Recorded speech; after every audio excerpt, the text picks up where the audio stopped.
Connected.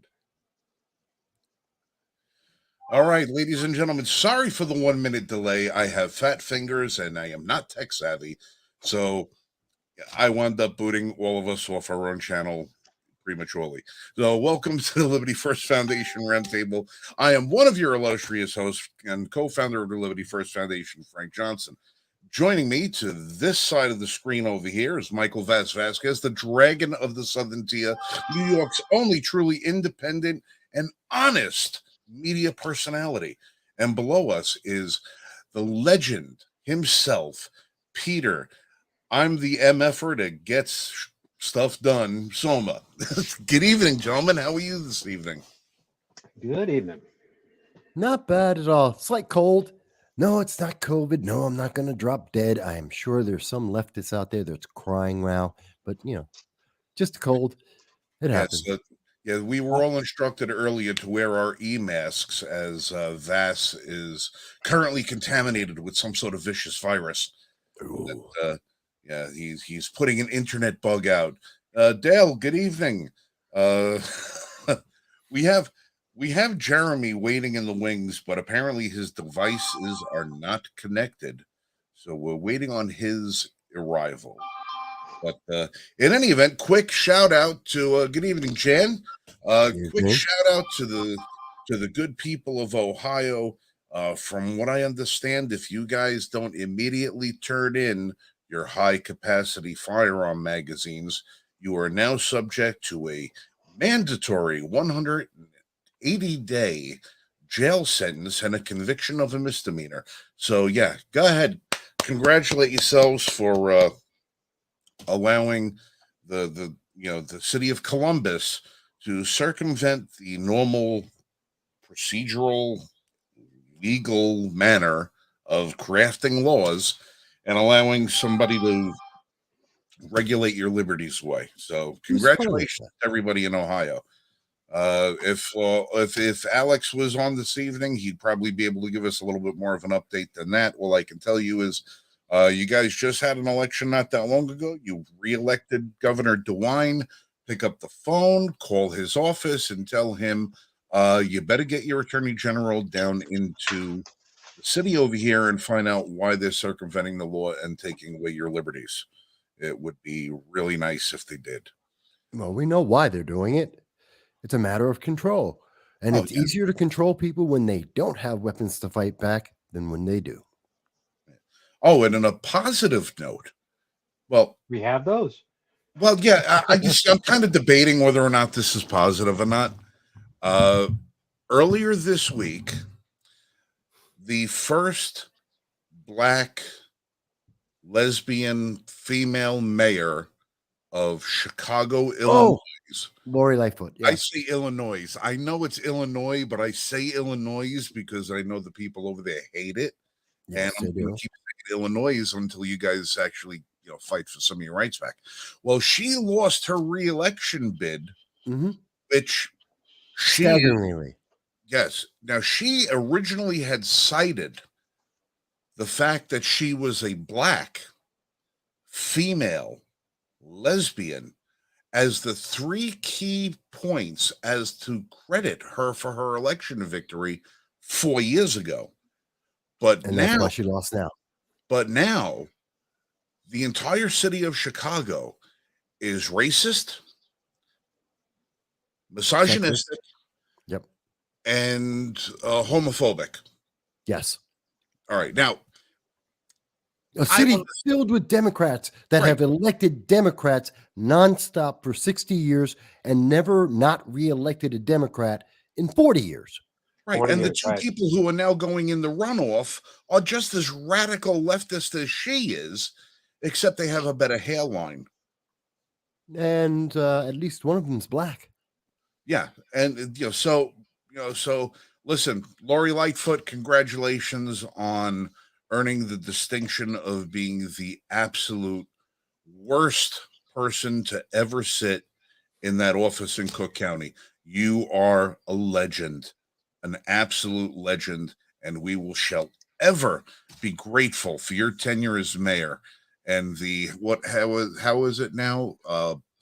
4,600 people were murdered during your tenure. More. Yeah, probably, and that's and that's not even to account for uh you know what it actually was that did her in was COVID. COVID is what did her in when she had the city When she went supervisor. got her haircut? Well, it wasn't the haircut. I don't know what the, but I saw promo pictures of her from like 6 years ago. She was a very pretty woman. What the hell happened? I don't know. Well, comparatively, I'm Stress kills. She speaking looked like comparatively. Beetlejuice. I Yeah. don't like to pick on their looks, politicians' looks that much, but No, but I'm saying to be I don't know fair, what she looked I like don't know Beetlejuice, the and she stresses of still that. looks like it. We all know the stresses of the presidency ages everybody by like Yeah. 3 years to one. I don't know what the hell's going on in Chicago, but she aged like 14 years to one. But in any event, what really cost her the election more than anything else was when she had the city supervisor come on, and during COVID, when they instituted their lockdowns, uh, they said, if you're outside, we'll cite you. If you refuse to comply, we'll arrest you. Hmm. And you have to Who's stay this? at Beetlejuice? yeah, yeah. What they did to the people of Chicago, it wasn't even it was so in your face that how they were shutting down the businesses and people not being allowed to even walk outside their house. I mean, these complete, it wasn't even like an arbitrary, all right, come 8 p.m., we got to, shut the city down. No, this was, you're staying in your house, and they didn't give a time frame. They didn't do anything. And people were standing outside their house having a cigarette, for God's sake, and people walk, and cops coming by arresting people. That's, I think the people in Chicago at some point during her tenure said, you know what? uh, there's something about this whole liberty and freedom thing that I think we better think about taking back next time around. Aside from the fact that the rest of the city went to shit with itself, but That's what I think that did it. Honestly, I think it's the people. Not that Chicago doesn't always have pretty much leading the world in shootings and murders. That's normal for them, but it really ramped up. They went not just shootings and murders, but every other form of crime increased. And she's at the same time that Lori Lightfoot is going, no, it's all good. Everything's oh yeah, fine. Lori Lightfoot's a jackass. here's Yeah. the thing though. Here's the thing, Michael.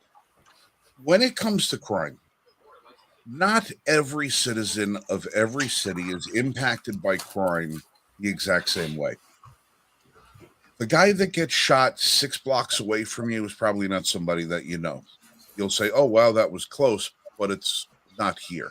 The guy that gets mugged or the lady gets mugged 2 blocks away from you, I don't know her, so it's not you. It's not your family.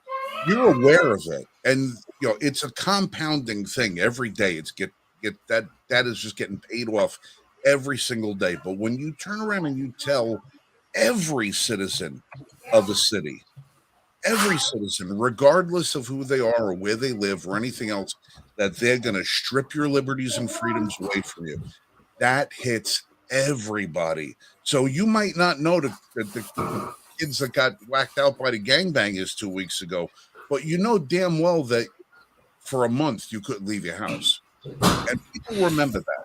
It's they say all politics is local. Well, it doesn't get any more local when you restrict every single citizen. It doesn't get any more local than that. We can walk No. outside our house and the car accident. You can have a major car accident, things exploding 3 blocks from our house. We wouldn't know it if we didn't leave the house.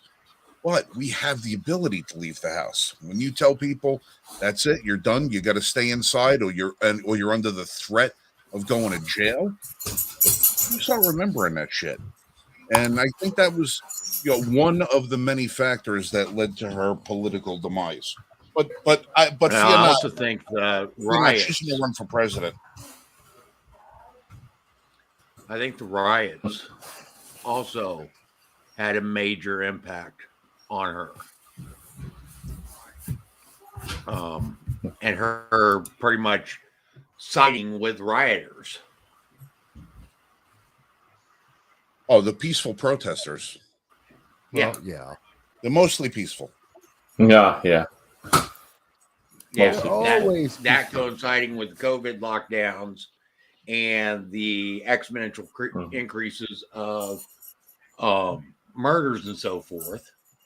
I think that all those have been contributing factors to basically demonstrate that she is a worthless leader.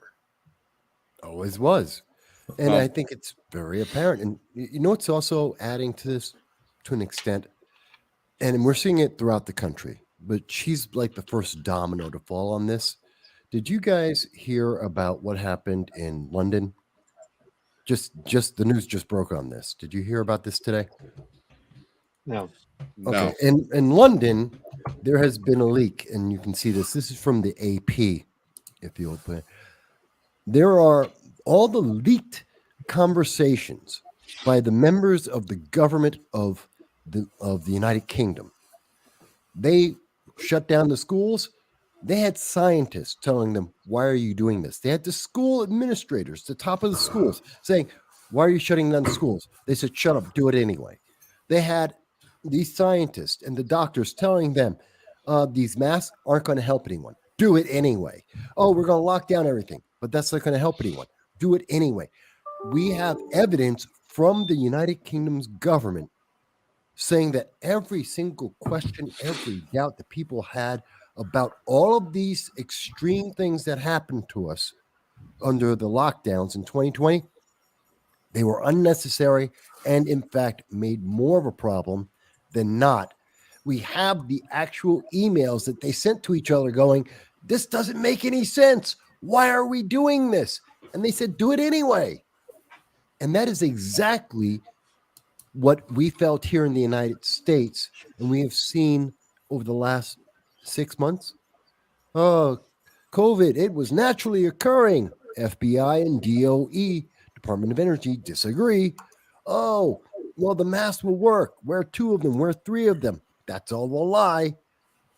The jab is absolutely safe, and everyone should absolutely have it. Hey, by the way, there's unknown side effects. We don't know how bad it's going to be, and it's affecting people, and people are just dropping dead, which may or may not be connected to this, although it's the only element that seems to be consistent. And who are some of the biggest proponents of this? Lori Lightfoot, Andrew Cuomo, and Kathy Hochul, Greg Newsom, Whitmer. I'm talking about on a national stage, getting on the news, being told this. And who are they? These were the people who are saying, "You have to be locked down. You have to be shut out." Nancy Pelosi, "You can't go outside your homes. You're evil and you're killing people if you actually do anything in your life." And then they went out and had dinners, got haircuts. They got to live the life of Riley in the United States, overseas, and people are fed up with it. And I think Lori Lightfoot's the first one to fall from that domino of people being absolutely fed up, having been lied to, having been used, and having the government abuse their power against them. That's what I think. Well, not only did they go out and get haircuts and eat dinners and do these big fancy parties, but when she got caught and they put it on video, she went and had that salon completely Mhm. shut down and blown off the face of the earth. Well, but here's the counterpoint to that argument though is that look at the two individuals that are now competing in the runoff election They're horrible. against Lori Lightfoot. When I Yeah, they're said horrible. Lightfoot was actually the moderate of them, I absolutely meant it. The guy Brandon Johnson, this is a okay. Where have we heard this term before? A community organizer. He's a Yeah. All right, he's a community organizer. He's a former teacher. He's a teachers union representative, and he is the most spoken voice in the defund the police movement. All right, right off the bat, I mean, you said, okay, well, we have this mayor who, through her feckless, lack of leadership, has created this vacuum of policing within Chicago, where it's been, well, every man for himself, and it's literally a killing field out there. Now people who suffered through that administration have said, you know what? Here's a guy who doesn't want the police at all. Let's vote for that guy. Yeah, because that's so much better. It just doesn't strike. It just doesn't strike like that. I don't know whether or not the people just decided that they were just going to pull the lever for anybody else, and that's why we wound up with a runoff election. Because otherwise, if they would have had one, strong candidate that could have just taken the whole thing easily. I just think that half the population voted because, they wanted to just have anybody else, a none of the above type of thing. Mhm. And the other half of the people said, well, here's a guy who is the CEO. He's this guy, Paul Vallis, who's former education commissioner of Chicago. And he said, oh, well, this is a guy who's got an executive experience.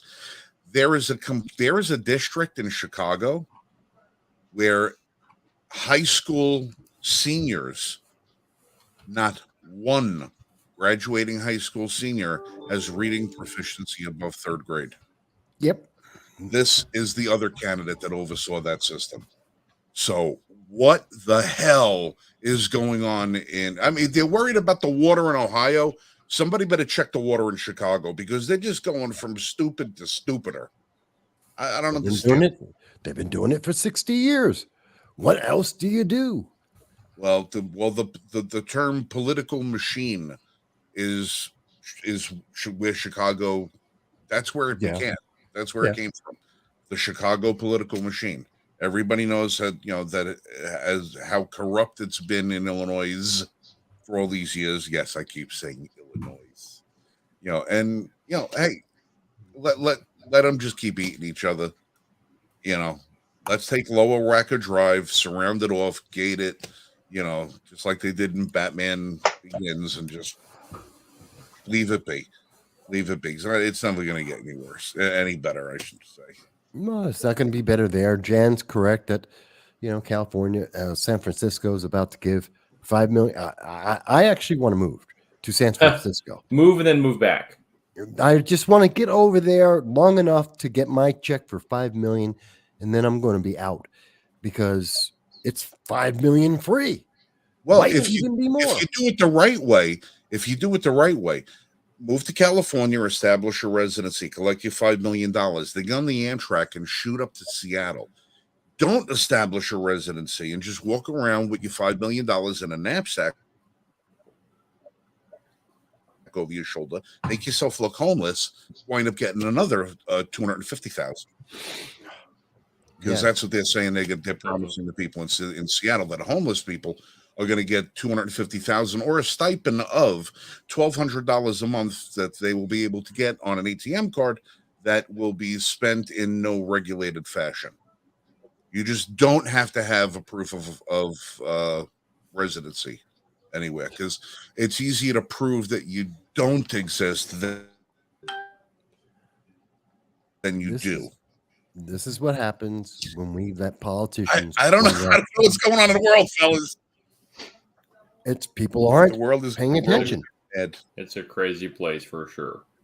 No one's paying attention to these politicians and what they're doing, and they're just letting them do whatever the hell they want, because they make a nice promise that, don't worry, we are going to protect you. San Francisco's not going to require you.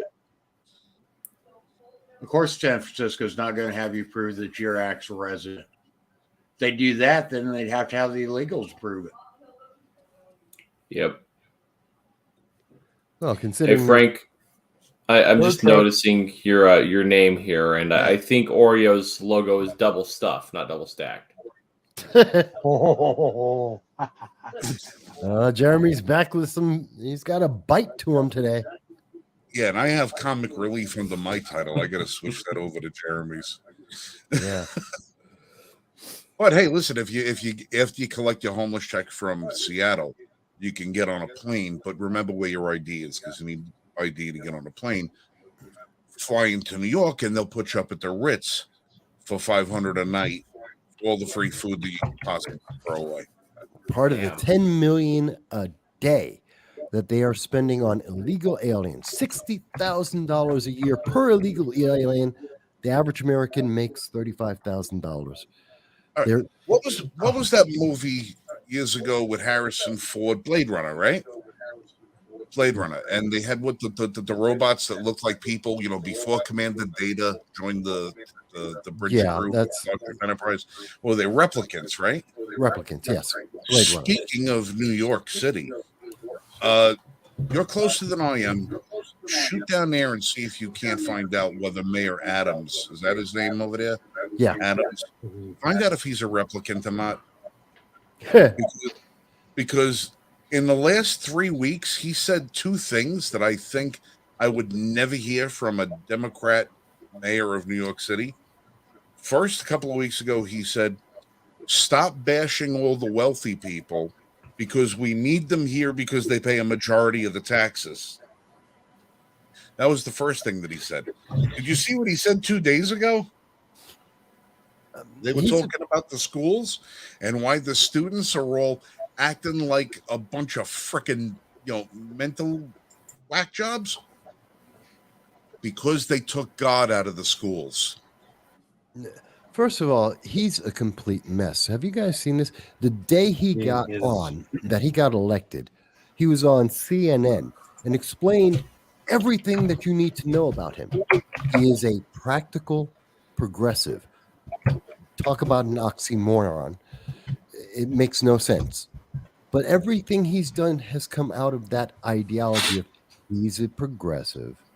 And just like Lori Lightfoot, just like Greg Newsom, just like Whitmer, Megan Whitmer, they're all the same ilk of people who have absolutely no care or concern about their constituents. They care about maintaining power for their party and living a life better than everyone else. They are neo-nobles. We are their serfs. This is the modern version of feudalism, and they don't give a damn. And everything we've talked about today, all is an example of that.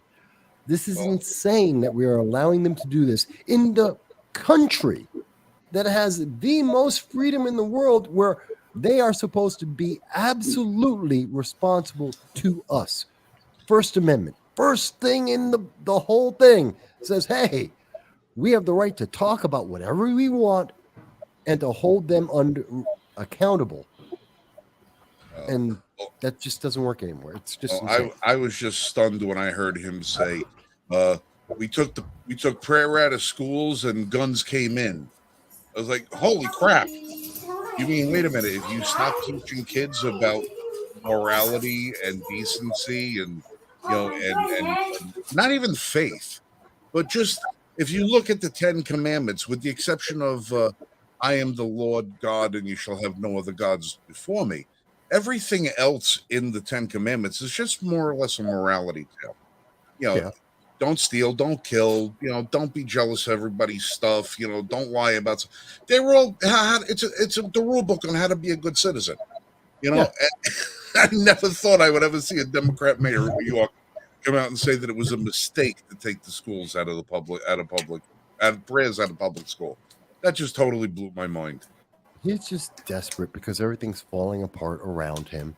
I want to address something, Jan. Look, it's the first time that they've acknowledged something that they instituted has been a cause of why things went awry. It's the first time that I've ever seen somebody come out and say one of the policies that we championed all those years ago, because I'm waiting for them to eventually come out and say, hey, remember when we defunded all the cops and everybody got murdered?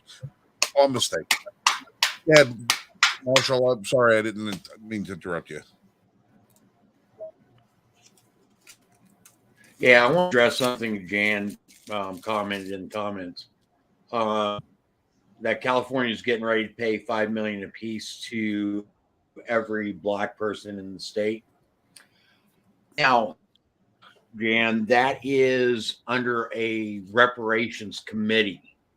It actually hasn't even went to any of the official government channels for even getting that accomplished.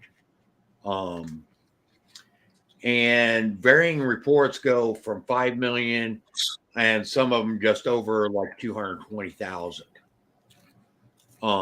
So right now it's a little early to really speak much on that, because if it does happen, it's very early in the process and it's still not quite sure on the amounts. Okay, like I said, I'm seeing reports varying everywhere from 220,000 all the way up to 5 million, possibly more.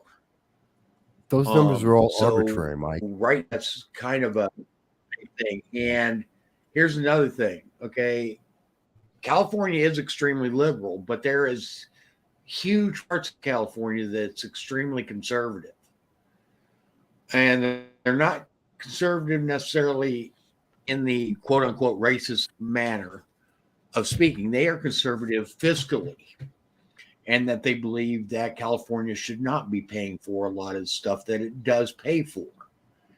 So this is going to be a very hard road and get pushed through, even with a Democratic Congress and Democratic there in California.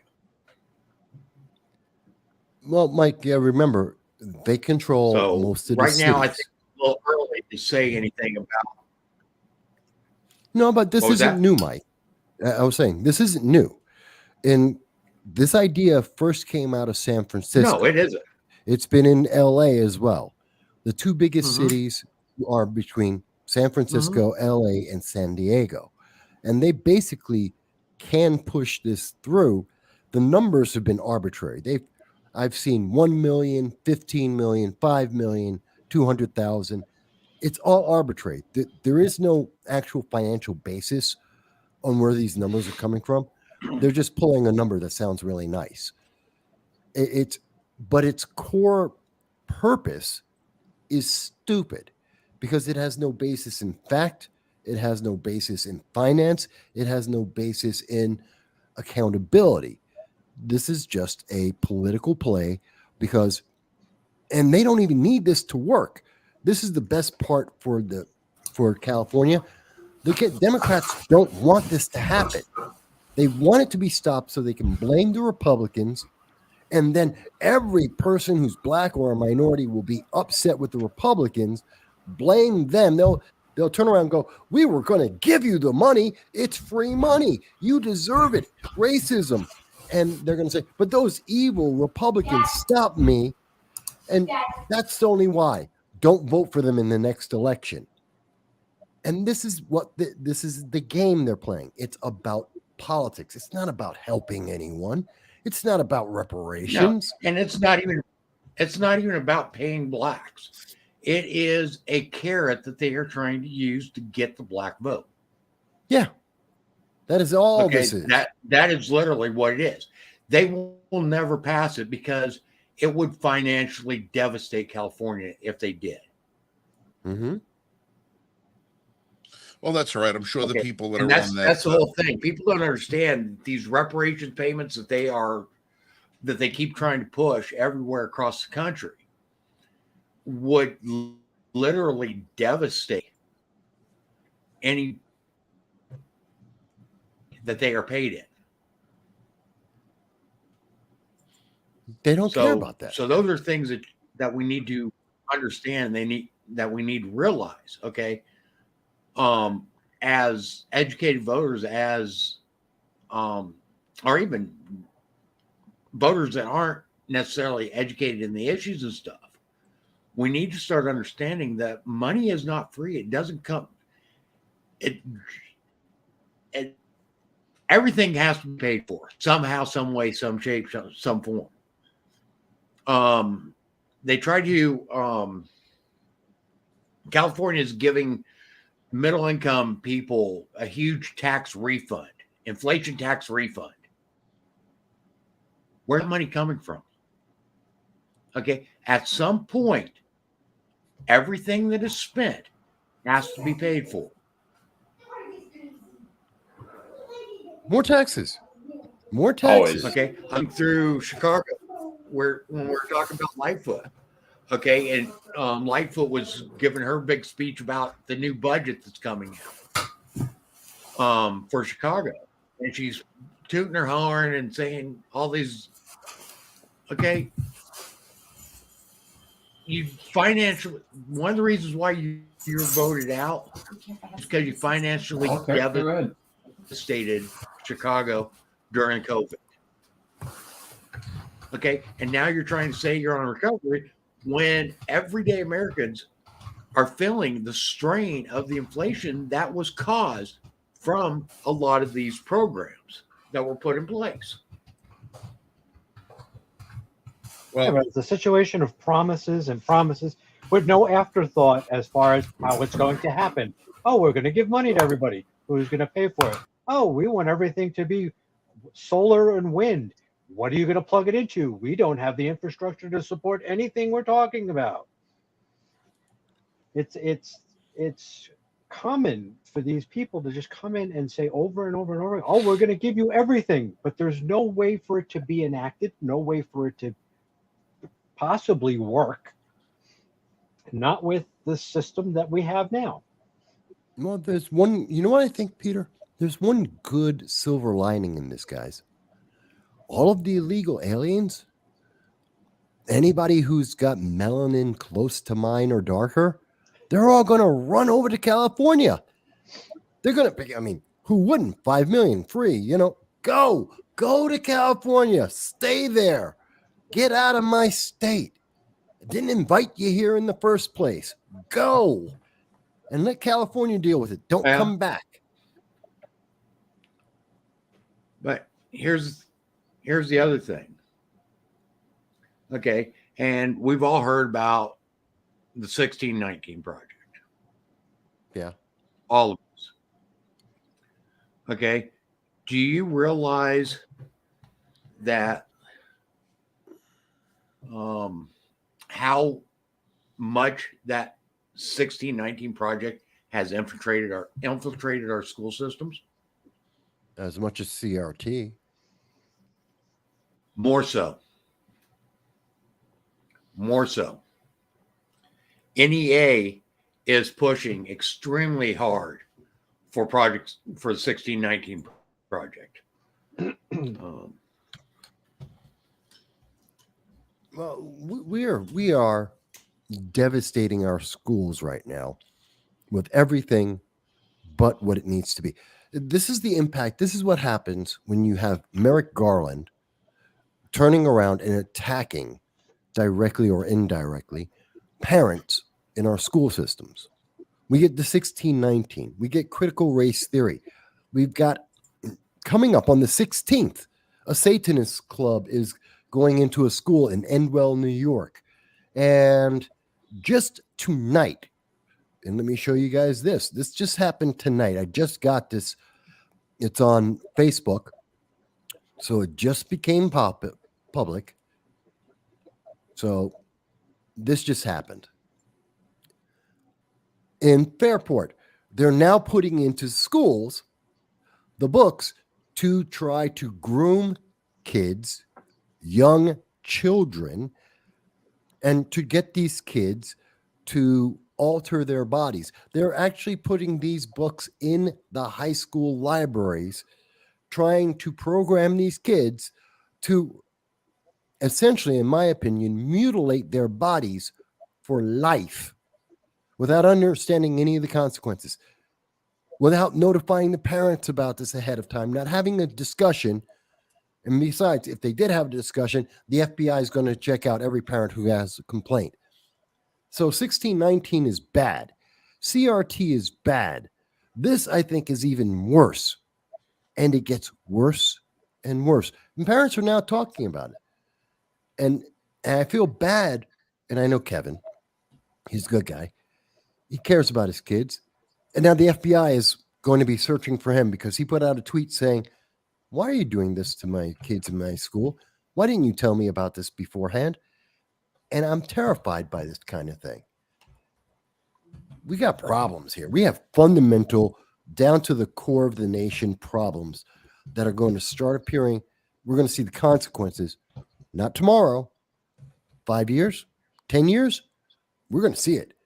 And I don't think people are going to be very happy about this. Oh God, it just scares me. We really need to get a hold of this nation fast, because we've got problems coming down the road and we are nowhere near prepared to be able to deal with this. Well, just if it puts your mind at ease when it comes to them fucking with the kids, you have to be 18 to get a tattoo in New York. So at least, if you're going to try and transform your body artistically, you have to wait till you're 18. But if you want to lop off your three-piece set or something else, we can't tell your parents about this if this is something that you've decided, because your school administrator and your guidance counselors, they've decided that your anonymity and the protection of your privacy is more important than you needing parental consent to go and have some sort of therapy to not help you decide for yourself whether or not you feel like one gender or another, but to affirm your suspicions. So, that if the little boy who likes to play with the pink dolls, clearly he's a little girl. But don't tell the parents. We're going to make sure that we put him on the right path, her on the right path to finding their true self. But God forbid you can get all of that done before you're 18. But if you want to go get that little butterfly tramp stamp, nope, can't do that. Not allowed to do that. God forbid you want to get a cigarette. Don't open a beer. Or open a beer. Or buy a gun. Yeah, I was about to say, or buy a gun. No, Yeah. you can ruin your life, alter your life, change everything about your life at 13, but you can't defend your life until you're 21. And then before you're allowed to do that, you still have to go through the permitting process, because they have to decide whether or not you're allowed, that you have enough mental cognitive function and not a prison record and all the rest of that you're allowed to defend your life, but you can do everything in their power to change it drastically without anybody's telling you maybe you should wait a while. Maybe you should wait a while, before nobody really taught you how to swim, but let's throw you in the middle of the ocean and see how you fare. Yeah. We are living in a dangerous world. We really are. Well, here's something for you. You guys are going to love this. Oh boy.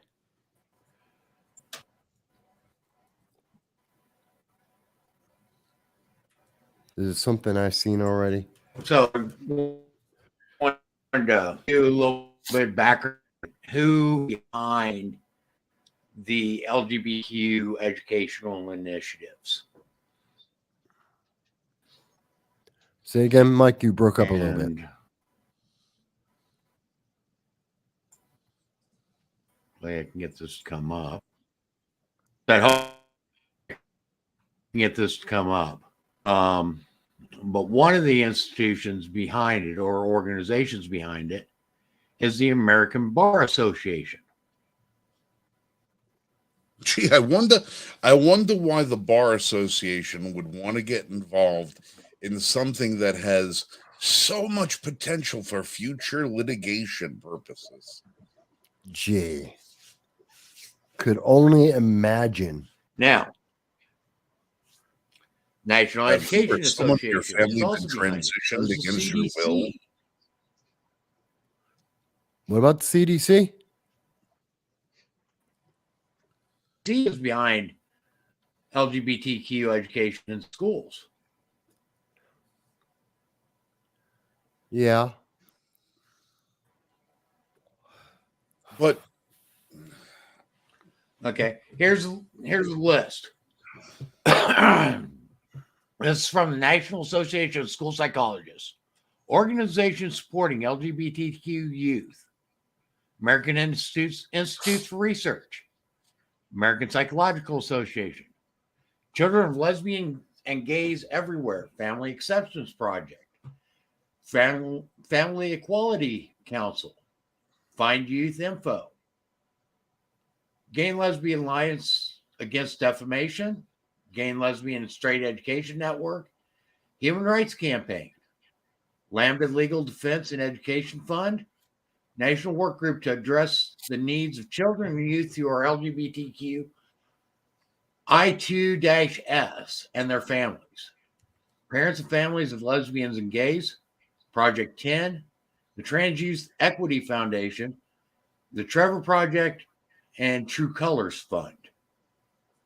On top of that, like I also said, I found the NEA offers LGBTQ plus resources, educational resources, and background says the NEA is committed to providing every educator with the LGBTQ plus resources needed to help create safe and welcoming schools for all students. Screw that. Okay, and they offer interactive math, gender inclusive schools, states with policies and guidance for transgender and gender diverse students. And one of their partners is the Human Rights Campaign. You know who's the only American person? Bar Association says LGBTQ inclusive curriculum as a path to better public health, which I don't know why the Bar Association's commenting on health. But you know what's the only way? Here's the thing, Mike. The only way, and you guys tell me if I'm wrong, the only way that you can guarantee that someone's going to have a safe and open and equal life as any other human being is if you have a zombie that doesn't have any choices, that doesn't have any freedom. Not even a slave. Slaves have more choices than they are offering and that they are suggesting.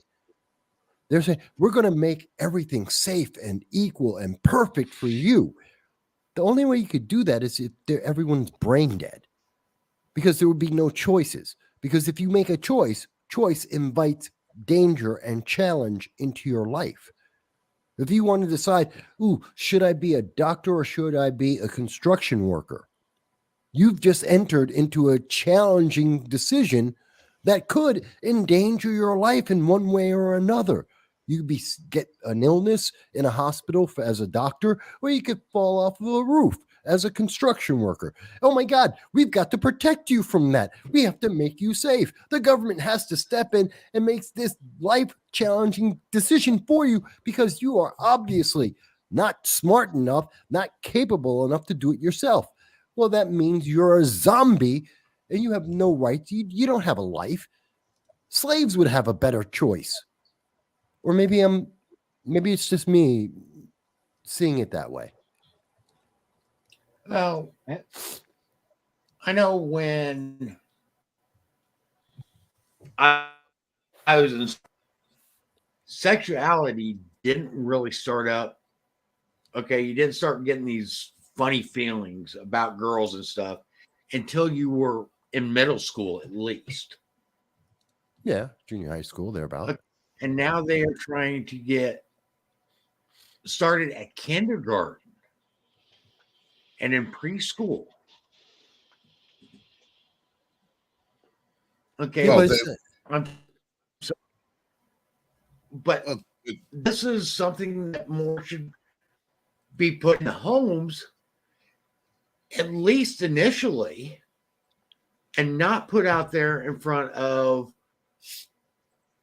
3, 4, 5-year-olds. But did you see the, and I know you wanted to say something about this, Frank. Did you guys see that there's I think it was an 8th grader? No, an 8-year-old kid a girl who politely turned down an autistic boy, tried to give her a Valentine, and she turned him down politely. And you know that they're trying to get that young girl kicked out of school. They're making these decisions for these kids. It's not even like, oh, okay, not only you're sexual, but they've chosen the sexuality for you. We don't have enough trans people, so we need to make more. Oh, you're not black? Well, you can be transracial and be black. We need to have some kind of equity according to some government database, some check mark, and that's it. This Well, is sick. listen, this is what happens when altruism takes over logic and it takes over free thought. You know, we've all seen the videos of the special needs student Mhm. that wants to be on the basketball team. Can't dribble, can't run, can't shoot, can't do nothing.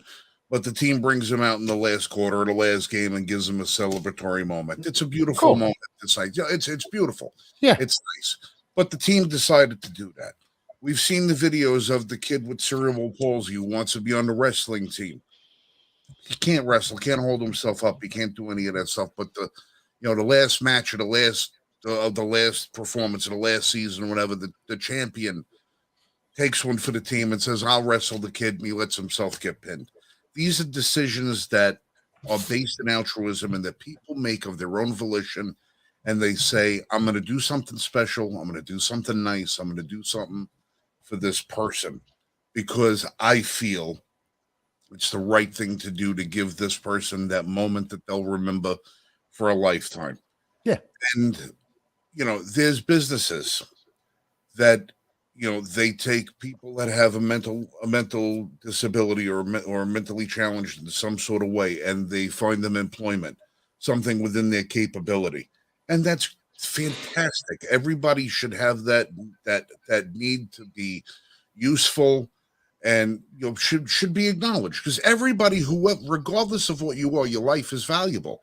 Yes. You serve a purpose, you serve a use in this world, whatever it may be. People will find it for you. But when you start getting everybody in the world running around with their phones and their cameras, and they want to record the fights, they want to record the arguments, they want to record the arrests, they want to record this, you get the flip side. Everybody wants to film that viral moment when something special, something just so amazing happens. And then they force people to participate. Don't you want to do this nice thing for this person? Well, yeah, I want to do something nice, but I don't want to compromise my beliefs. I don't want to compromise my values. Well, fuck your values. Fuck your beliefs. You're going to compromise them anyway, because this person has something they want to do, and they want to do it with or to you, because you're the focus of their idea. So we're going to force you to comply with it. And when you start taking altruism and you use it as a means of taking away people's free choice, their free motivation, their ability for self-determination, you turn people into slaves, and you Yes. turn people into nothing but a number. Yes. And when you have all of these groups out there that are going to say, well, this group is going to be more than equal now. It's no longer a matter of being accept. Remember, it was just stop hating me. Then it was show me equality. Now it's I'm better than you. Yeah. And it all started in that altruistic vein, but our altruism starts with the individual. Charity starts with the individual. Government is not an organization for charity. They're not supposed to spend your money or mine on charity. They're not supposed to force us into believing a certain way, into doing certain things. And since they find it harder and harder and harder to compel grown men and women to actually give up that sense of individuality, what do? They look for the next possible person that they can turn, and that's going to be the person that doesn't have a sense of individuality, and that's the children. And that's why all of these groups are focused on the kids. That's why they don't let the parents know what they're doing. That's why teachers unions hide behind closed doors. You can't you have the federal government. If you're a responsible citizen and you want to know what's going on in your school, you're labeled a domestic terrorist. You're not allowed to go to the group meetings, the PTA meetings. You have our attorney general, who right now is batting, I think, 250 prosecutions of people for conservative protests to one case of domestic terrorism by left-leaning peaceful protesters. The government is working against everything wholesome and good, and I am hoping to God that the American people wake up. And when you start seeing people in England coming on Instagram and Twitter and Facebook and all of these things, and they're saying, "Good God, people, don't let them do this to you. You are the beacon, the shining beacon of freedom throughout the world. Don't let them turn you into England. Don't let them turn you into France. Don't let them turn you into this." And that's where we're going. That's where we're going. Enough people have got to start standing up and stop playing the friggin' mind games with these people and say, "Look, enough is enough. Back the hell up." You know. But listen, Jeremy took. I'm sorry, I got off on a little bit of a rant there, but it's what I do. I'm the passion of the group. I'm the emotional guy, but we have a special guest that's sitting in the green room right now. Oh, okay. We spoke to Raul Mendez a couple of weeks back, and we asked him if he would come onto the show and join us. Unfortunately, Raul doesn't understand time zones very well, so he makes plans. But that's a different story. Raul has an extremely interesting story to tell, and he's one of the good guys. So we're going to bring him in right now. Raul, it's Frank right here. I'm right above you in the window. That's Awesome. me. It's Michael Marshall, Michael Vasquez, Pete Soma, Jeremy Bishop. He just left to go pull out a couch or something for somebody. Raul, welcome to the weekly roundtable. It's a pleasure to have Thank you. Oh, there And, you go. There we go. That's better. All right. Now, we alluded to the fact that you have an interesting story and a more interesting perspective that you might not think would develop from somebody with a story like yours. So if you'd be kind enough, we're going to open up the floor to you. You can tell your story. We want to hear it, and we'll, just entertain your speech because we understand you do that quite often. Yes. No, well, thank you so much. I do apologize. Last week, I don't know why I just got mixed up with my time zone, thinking that if it was 9 o'clock in the East Coast, it was going to be 11 o'clock over here. And I don't know. I guess this bullet that struck me just made me a little confused. But no, hey, I appreciate it. I was having trouble getting on. My browser wouldn't, and I'm like, finally figured it out. I said copy link. I tried another browser that I downloaded and finally got on. But I appreciate it. I apologize for that myself, Sarah. I should have given you a little bit of fair warning, but I'm not the tech savvy guy in the group. That's this guy sitting next to me, Mike Marshall. He's the tech guy. Then unfortunately, he left it up to me to get you the invite tonight. So no worries. My screw up. Oh no, that's my screw up. No, but thank you for having me on. And I mean, just to, I guess, explain my story. I guess what happened. I just do feel it is a important story that people need to hear, because when do you ever hear about a good guy with the gun? Really, we try to tell those stories every week. We try to tell them, but never from your vantage point. Yeah. So, I mean, if I had died, I mean, I think I'd be all over the news. This whole story would have been all over national news. Mainstream media would have used it to their advantage, and I'm sure millions and millions of people would have heard my story. But Well, since we I don't didn't have die. we don't have millions right now, but we're gonna get your story out there in the future. But take us back to the beginning and tell us No, exactly what happened. so what happened was it was July 3rd. It was that Sunday. So a buddy of mine, he decided to get a little gathering going because that Monday was the actual 4th, but nobody went to work. That's the day we mainly celebrate our freedom. But of course, we decided to do it the day before. That way, strikes midnight is 4th of July. We were just gonna have a long, long, long night. So I ended up going to my buddy's house with my wife, my pregnant wife. She was 7 months pregnant at the time, and my probably showed up Oh, earlier in the day. We're having a good time. We're eating seafood. I mean, we were just having a blast. There was We lost him. Oh no, we got him. no, You're we still got with him. us. you got okay, cool. You're still with You're us. here.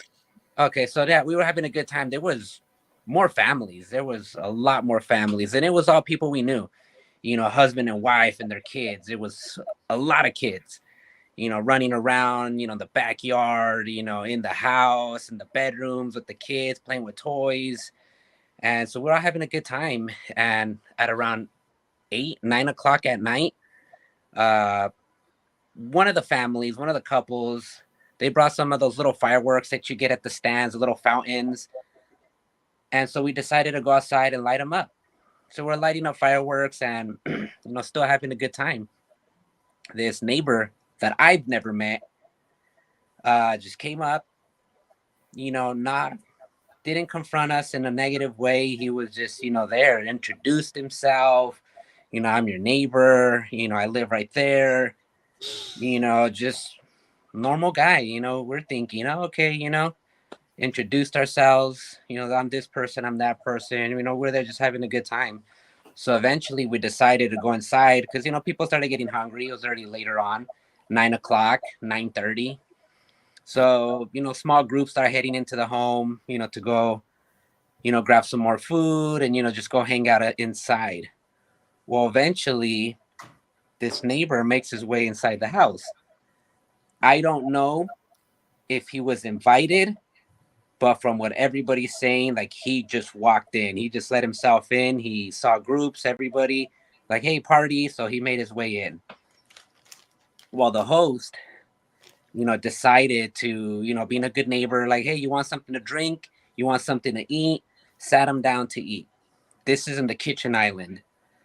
So we're all in the kitchen. It's the neighbor, an empty stool, my wife, another female, one of the other wives, and 3 guys in front of the neighbor, so we're on the kitchen island.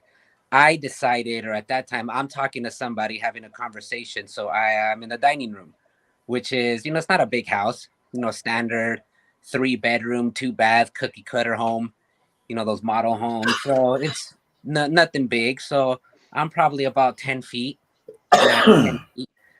My back is turned to them because I'm having a conversation with somebody.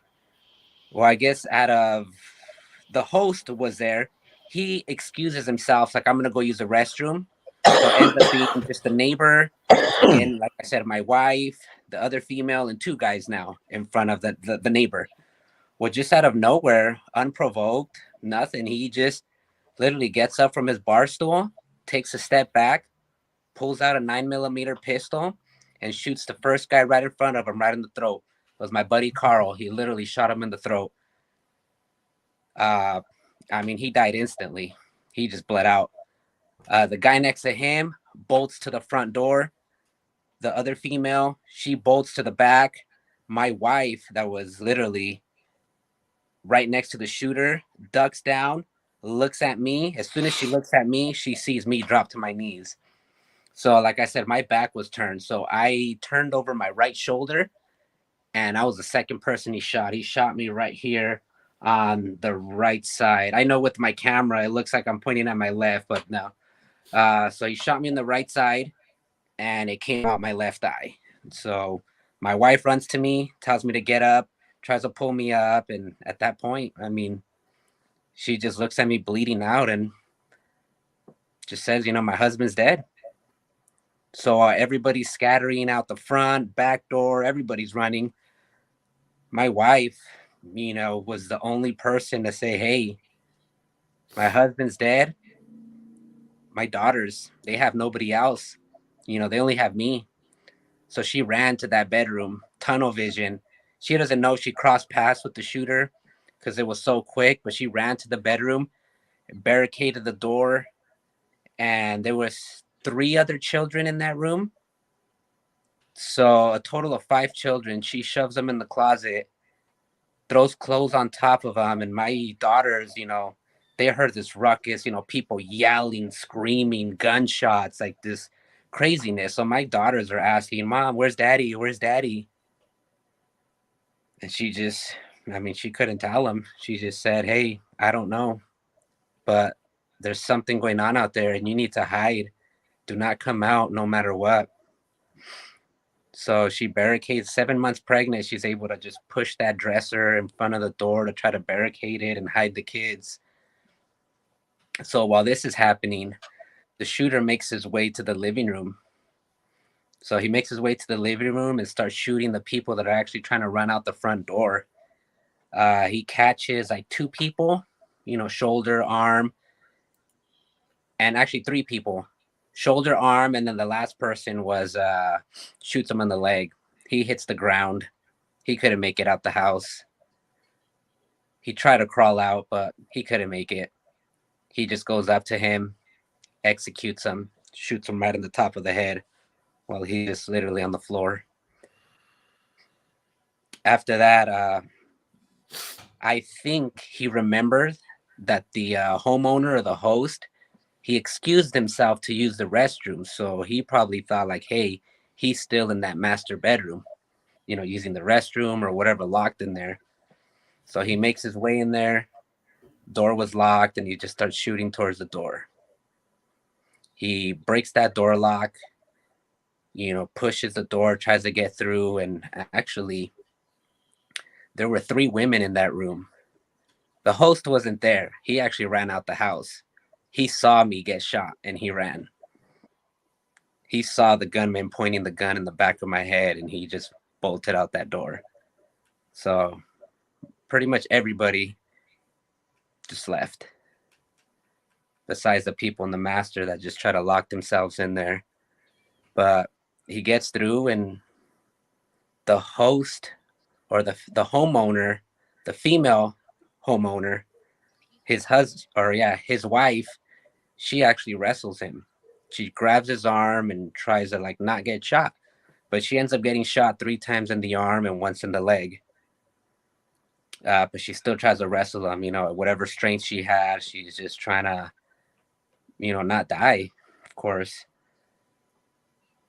So he actually runs out of ammunition as she's grabbing his arm and not letting him kill her. And he drops the gun, gets behind her, and tries to finish her off by choking her. He wraps his legs around her, her legs or her waist, and just gets behind her and just tries to, drops to the ground and tries to kill her there. While this is happening, one of the other friends that was in the master closet, there was 2 other females in the master closet hiding with 2 other children. It was the homeowner's children. Their 2 sons were in that closet hiding as well. So one of the girls finds a rifle, but she couldn't load it. It was an AR magazine, everything. She just didn't know how to load the firearm. So she comes out anyways, grabs the rifle, because that other friend that's getting choked out, she's yelling and yelling. And, she's actually yelling my name from what she told me when I got out of the hospital, because she knew I carried a concealed weapon. But little did she know I was already shot and most likely dead. My wife thought I was dead, So, well, she comes out with that rifle and starts striking the gunman in the head, to let it go of her friend. Eventually lets go. And of course, this guy is just trying to fight the 2 girls. So from what the detective told us, he did have another firearm, extra magazines, another firearm on him that he still hadn't pulled out. And, at that point is honestly by the grace of God.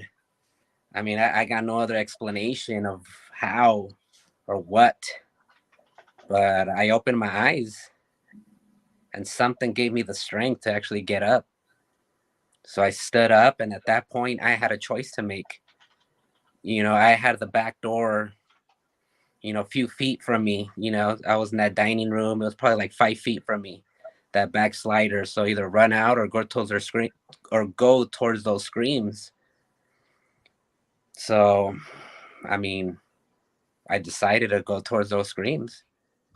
Someone I knew was a friends. I knew, that I was with friends and family. Somebody needed help, so I went towards the screams. I pulled out my own firearm, which I had a compact Glock. It was a Glock 36 and a 45 caliber, and I pulled that out.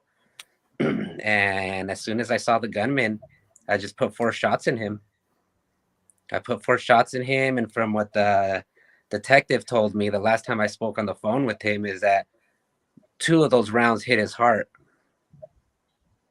So 2 of the shots hit his heart. So he died right then and there. And,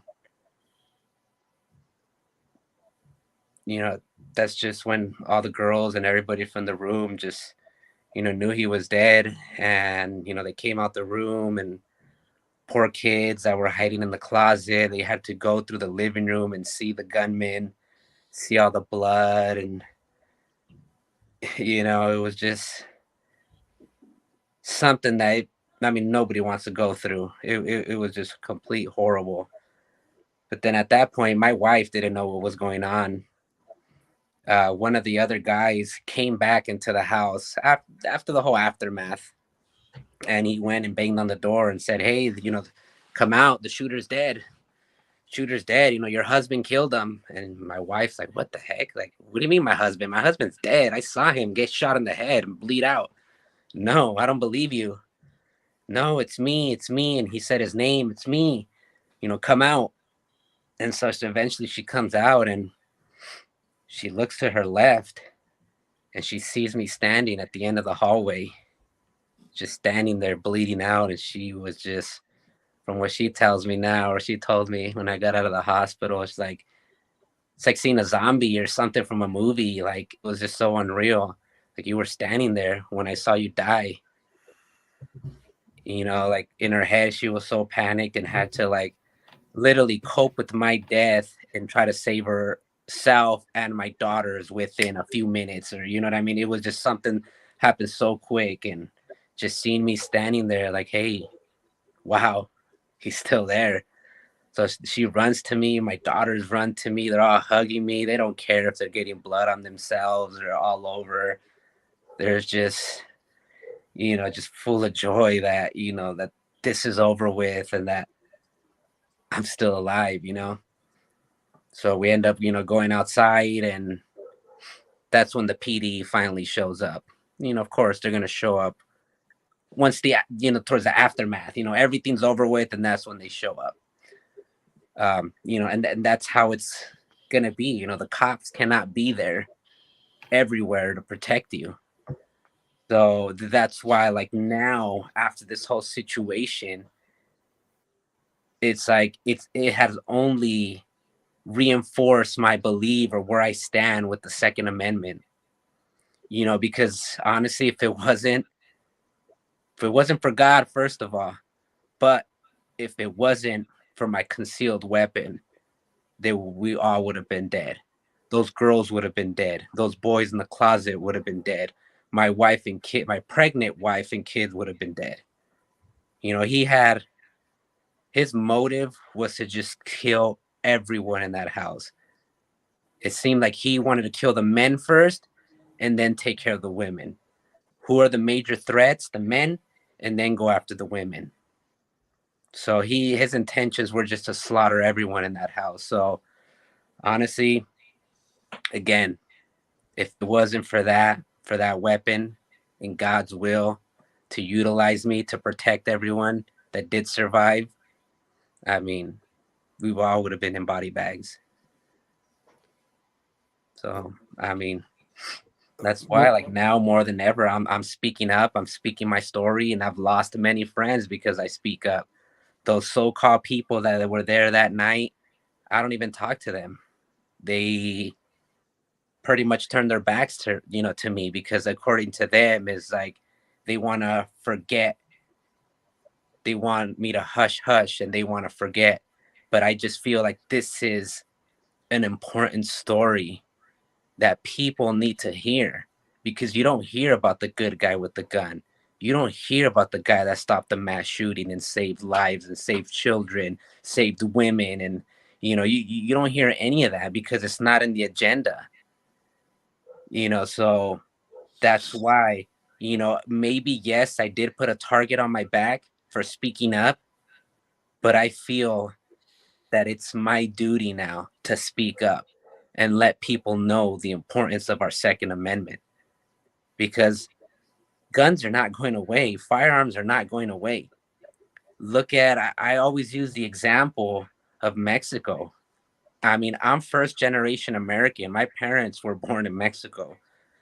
They came here the legal way and got their, residency and their citizenship. And I was blessed to be born here. I was born in California, but of course I left because of how horrible those gun laws are. I don't even feel protected. I cannot carry a firearm. You know what? I need a concealed permit to carry a firearm, which I'm not even going to get. So I'm vulnerable. And, growing up in California, how bad it is with, gangs and this, and they're the ones that have all the guns. They don't care. It's all the bad guys. But again, you can look at Mexico. They banned guns, and who are the only ones that have guns out there? It's of course the police, and then you got the criminals and the excuse me, and the cartels. They're the only ones that carry firearms, because the actual good citizens, they don't want to go to jail for having a firearm, but yet now they're vulnerable. So these gun laws, gun bans, they don't work. Okay, I get it. Do not allow a violent felon to own a firearm, but don't prohibit me, a law-abiding citizen, from having a firearm. Because I have it to protect my family, and now no liberal or person that wants to ban guns can come to my face and tell me that I do not need a gun, because I proved that on July 3rd of last year, 2022, yes, Raul Mendez needed a gun, and he saved lives with that gun. So I mean, that's my story, and of course, like I said, people need to hear it. Well, Thank you, guys. brother, I can't thank you enough for sharing that with all of us. Yeah. We've had guys we've had a couple of other good guys with guns that have come up onto the show. Stephen Williford, for an example. They call him the barefoot bandit. But we have never had somebody on the show that has gone through the extent of trauma that you suffered. And you said it best. I don't know what could have possibly, outside of the good God, given you the strength to compose yourself, get to your feet, and take out a threat. And we say all the time, we talk about the fight and flight mechanism on the show here. The guys that run towards the danger. Right. You had, dude, you were taken out. You were out. I was You were out. I was out.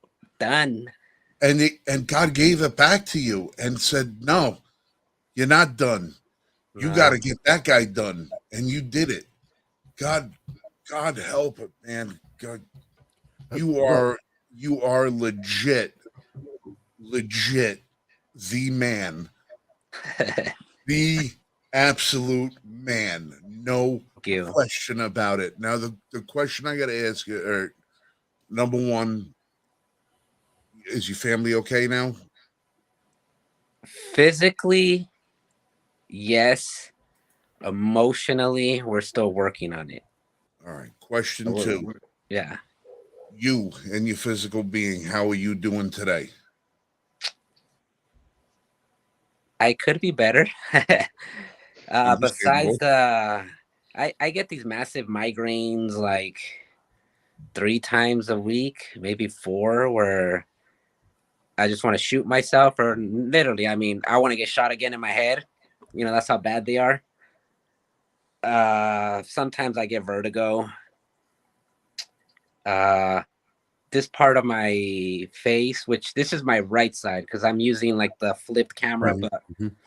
the right side of my face, my lip is numb. Uh, I can't smell anything. I lost my sense of smell. And then my right ear coming back a bit, but that eardrum blew because the bullet literally, I don't know if you guys can see, came right there. There's like a little red dot, but the bullet came through there and it just went all through. It shattered here, shattered this jaw, shattered my nose like completely, and shattered this part of my eye socket and came out. So uh took out my eyelids. So what the doctor's saying, the next game plan is they're just gonna get me a prosthetic eye. Right now I do have like a cap, like a plastic. It's clear, but it's protecting all with the muscles that they were able to save. I don't know, it probably looks bad. You guys probably don't want to see that, A but little whatever. bad. Whatever. I'll show it to you guys Dude, anyways.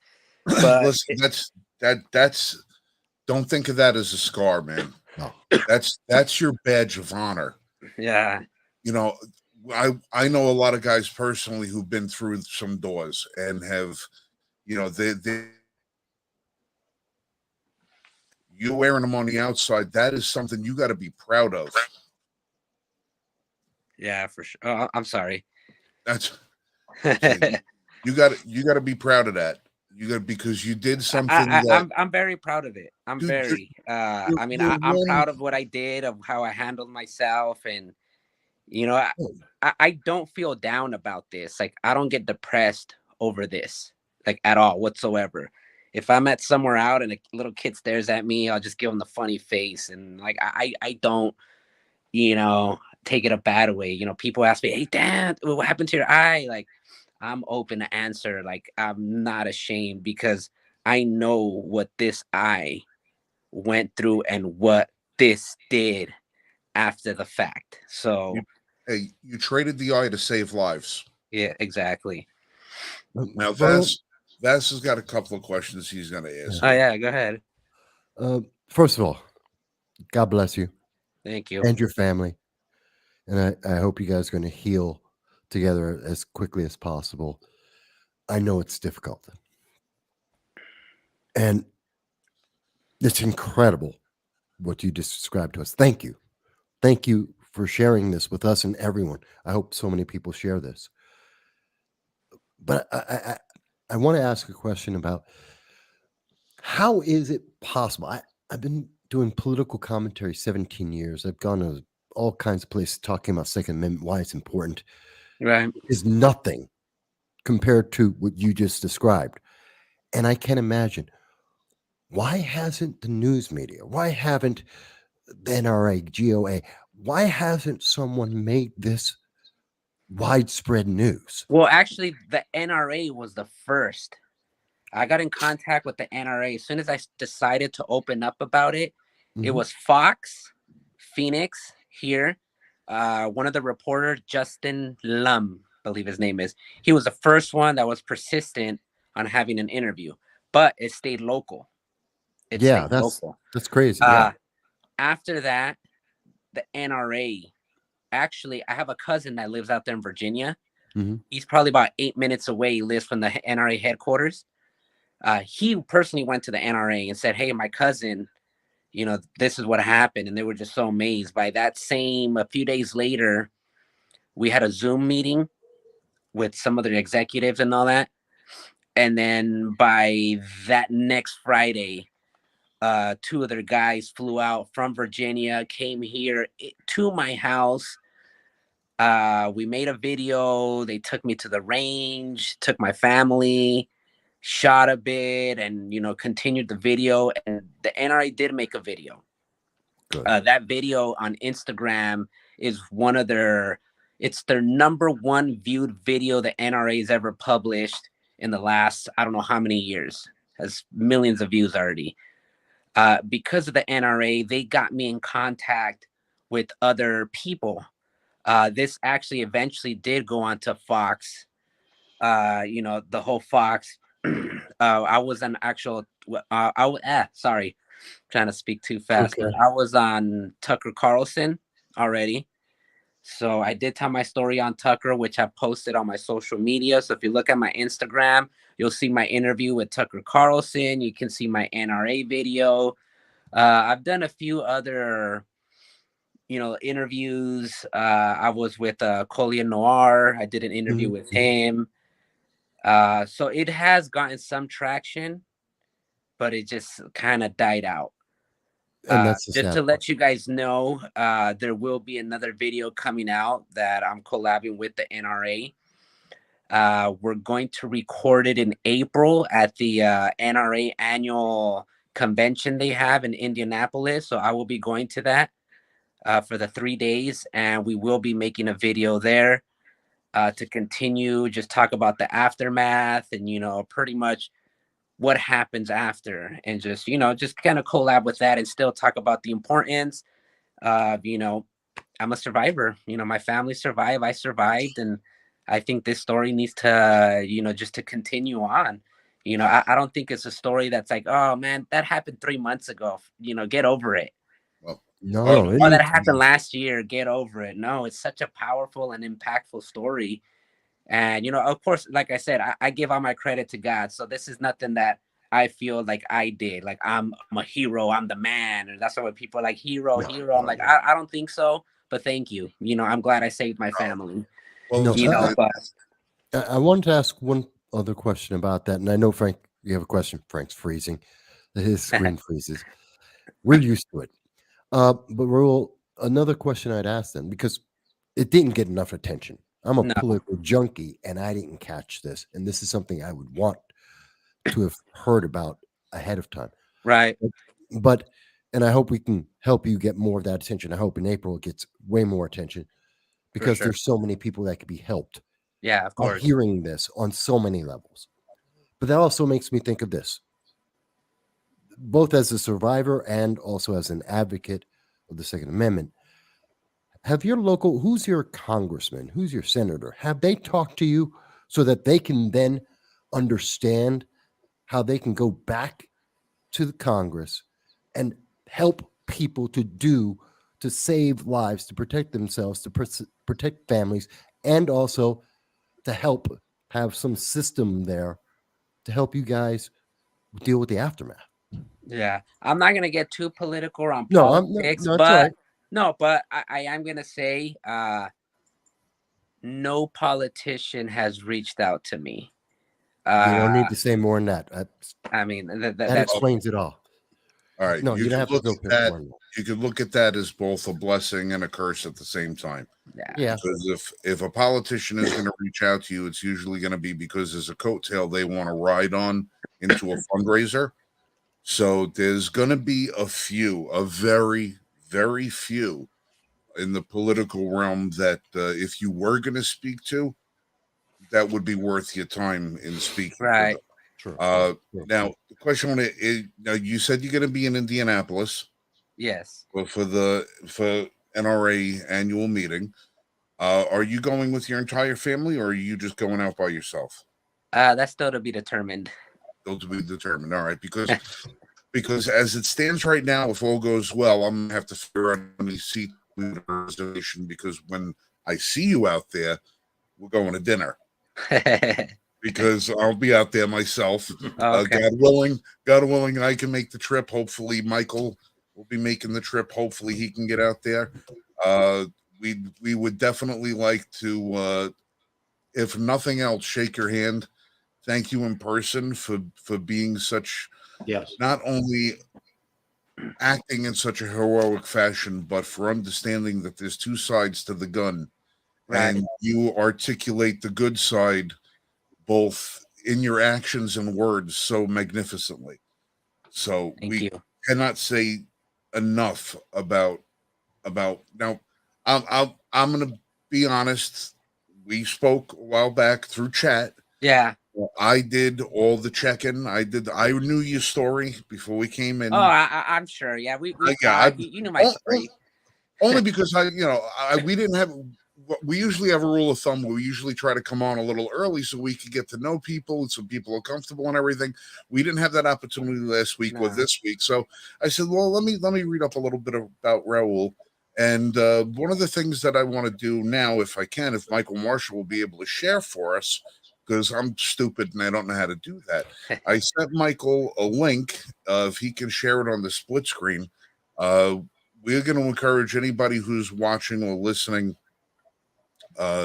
We know that there's a GoFundMe out there for you Yes. that your wife organized for you, and whatever we can do to help reach that goal, there should be absolutely no way in hell that you should have to suffer any financial loss through this. I know that this has probably affected your work, Oh probably yeah. affected your income, and has probably put you in bad sorts. So if there's anything we can do to help, I we appreciate want to we want to make sure we can do that. We're going to get your GoFundMe page listed on our L1F.us website I as appreciate well. it.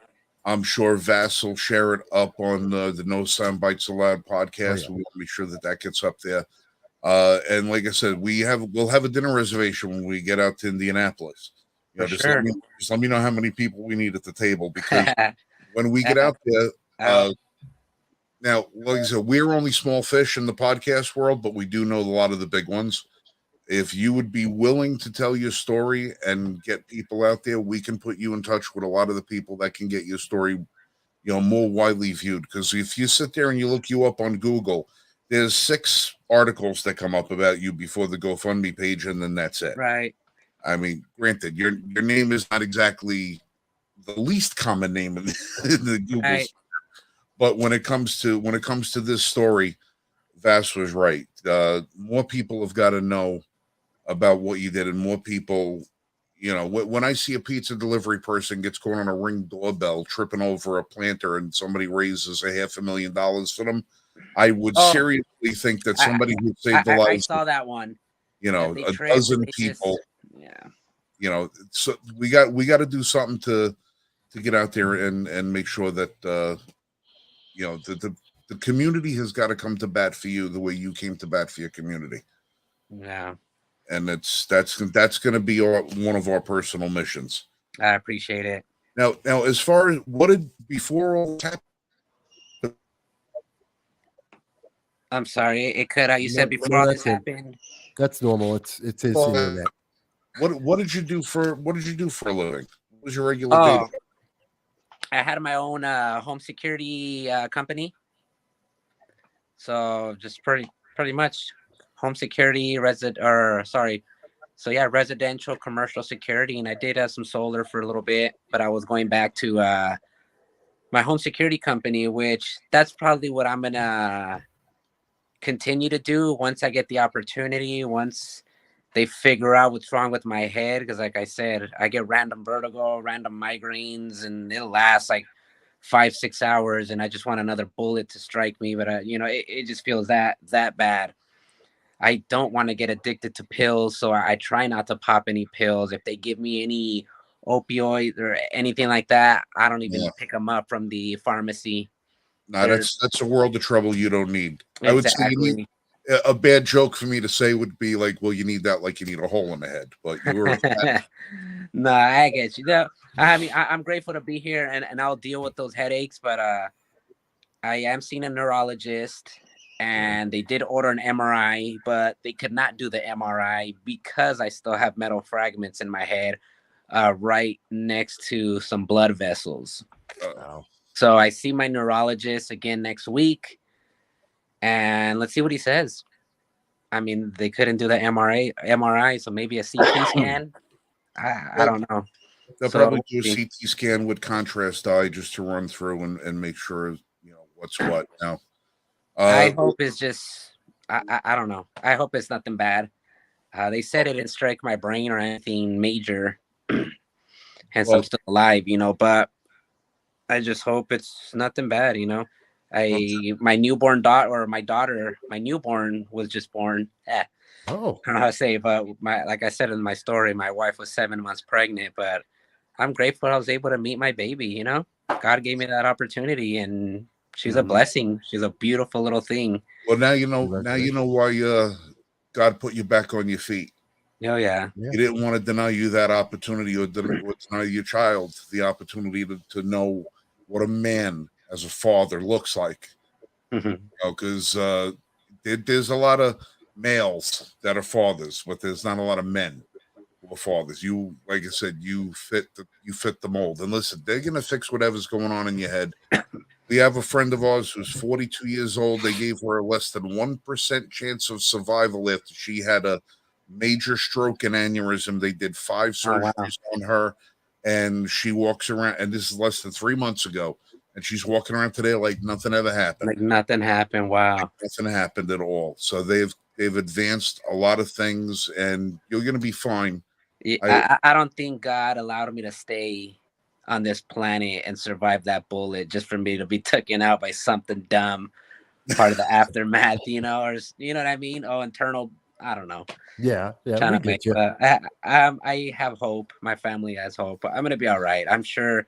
It's just my body has taken a beating, and you know it's been taking time. I do a lot now, but it's just like I can't focus. Like I can't feel like right now I can't go to a 9 to 5 because what if at noon I get this massive migraine where I'm just want to curl up on the floor and you know hug a pillow for the next 4 or 5 hours. Like I can't even drive home. I can't do anything, and this happens like I said frequently, 3 to 4 times a week. Well, at this point right now, you could honestly say you could run for senator. Yeah. You know, so I mean, you could do that. You know, apparently those guys have a very light work schedule. Yeah. You know, you got the bona fides now, so you don't have to worry about it. You can say been there, done that, got the T-shirt. Yeah. You know, Right. so, but yeah, listen, that's Marshall's been unceremoniously quiet this evening as he's been listening to you. I'm sure he's got a couple of things that he'd like to ask at this point. Ask away if you do. You do have an amazing story, Royal, and God bless you and God bless your family. We do wish you a speedy recovery, and we wish everybody that is involved in that tragedy a speedy recovery, and for not just physically but mentally and emotionally, because that is very taxing. Not just the fact that you survived the trauma of the shooting, but that you actually had to take another being's life. Right. That's taxing mentally and emotionally. Oh yeah. And I do wish you a speedy recovery on all of that, for sure. And this is a story that all too often is overlooked in our country, is when common people, because of extraordinary circumstances, rise up to become heroes. And that's way underreported in our country. And there's far more of them than people realize or even understand. Oh yeah. In this country, and you are a prime example of that. You are a living edification of just an everyday person trying to go about their lives, and something tragic happens in their lives, and you rose to the occasion to protect yourself and others. And that in and of itself is a tremendous story that needs to be repeated. And I don't care how long it is from now. Okay, it's a story that does need to be repeated, because that's what we need to learn all over America, is that we are our own best protection. Correct. No matter what the circumstances is. Okay. whether it's a natural disaster, whether it's an active shooter like what you were involved with, um, or anything, okay, economically, whatever. We have to understand as individuals and as American citizens that this country was built upon independence. Okay, and even though we're united, we were designed to be independent. We were designed to be self-reliant. Right. And stories like you show how that self-reliance is necessary and how government reliance only hinders us. Okay, and that's like I said, you're a prime example, and God bless you and your family and everybody else that was there. I mean, it's an amazing story.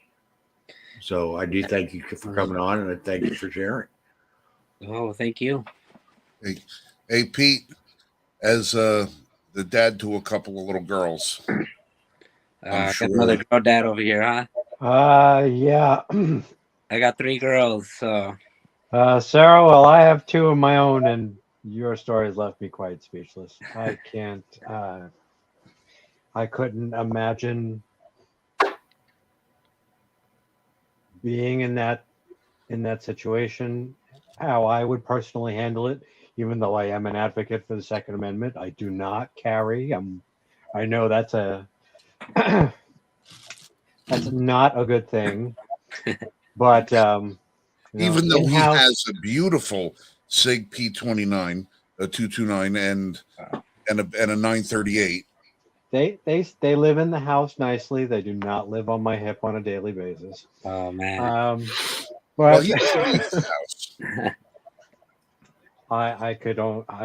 house. I'm still speechless from step one. I'm on the GoFundMe page reading right now, and um, Those are my on the GoFundMe. My wife tells her story. yes, Her story. So you that's hear all in my wife's perspective. Well, listen, Raul, I have a little bit of a different perspective on this than that you're leaving a legacy that you don't even know that you've left yet, Yes. because Michael said it before. He said it doesn't matter how long your story is in the ether, it's going to be told, and it's going to be told, and it's going to be told. And I want to tell you why it's so important to me and so impactful to me specifically. When my mother was 6 months pregnant with me, she found herself at the end of a gun. And my father stepped up and saved her and me. So when I look at you, I'm so grateful. I am absolutely so grateful for not only the fact that you were able to save those people, but you were able to save and give the first life of breath to a child, because you were the good guy in the right place. That breath of air that little baby took is the same breath of air that was given to me. And I've been 50 years later, I tell people, and when I tell people that story about how my life was saved, the, the air in the room gets sucked out. People are stunned and shocked when they hear that the person standing before them is the recipient of the grace that God gave them, and said, I'm going to put someone in the path of evil and put them between you and them and give you that first breath. You gave your child a legacy that they're going to take for the rest of their lives, knowing that you gave them life twice. You gave them life twice. And that's a very very, very rare club to be in. And as a personal level, and as somebody who doesn't usually start getting teary-eyed and emotional because I'm the wisecracking comic relief on the show, I got to say with every fiber of my being, thank God and thank you. And please, when you sign off with us, go give them a hug. For sure. Say welcome to the club. Welcome to the club, and thank you so much for not only being here, but for anybody who ever turned their back on you because you decided to stand. I pray for those people. I pray for them that one day they'll see the light and understand that what you sacrificed on their behalf is a debt they'll never be able to repay. Yeah, Right. sure. Hey, So, thank you for sharing that. That's like, wow. Like, I was getting a little teary. I don't know. Like, I kept trying to smile and laugh the whole time, but that's wow. dude, All I you're could say. Wow. 100% bona fide stud. That's you. That's you. And listen, we can't help but listen. You are welcome to come back on here anytime you want. Shoot the shit with us. You don't even have to go into what we went into. Talk about current events. Talk about the kids. Let us know how you're doing. For sure. Keep up with us. Let us know. We're in your corner 110%. We're gonna do everything we can to help you. I Absolutely. appreciate it.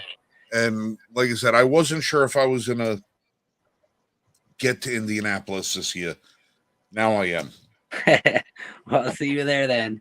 I'm absolutely I'm going to be there if God permits, of course. My plan's 100% to be there. So it's going to be a good time. There's going to be a good lineup of speakers. I know Trump is going to be there on that Friday speaking. Hopefully I get to meet him. Well, we'll send a couple of. I'm going to send a couple of texts to some people that I know that are usually behind the stage at that event, and make sure that see, I ain't going to get behind the stage, but we're going to see if we can't get you back there.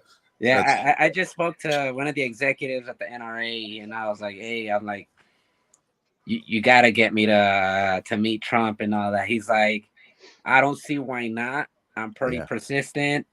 Of course, with the Secret Service gets it a little hard, but I don't see why not, man. Like, I'm gonna do what I can. So if I do, the people I'm gonna meet, I'm just excited to be there. Yeah. I mean, I know people reached out to me. Like, I just did a speech. I just spoke at the Second Amendment rally here at our state capitol. I was here in Phoenix, Arizona, and I got to meet a lot of good people, just solid, pro Second Amendment advocates, and it was awesome.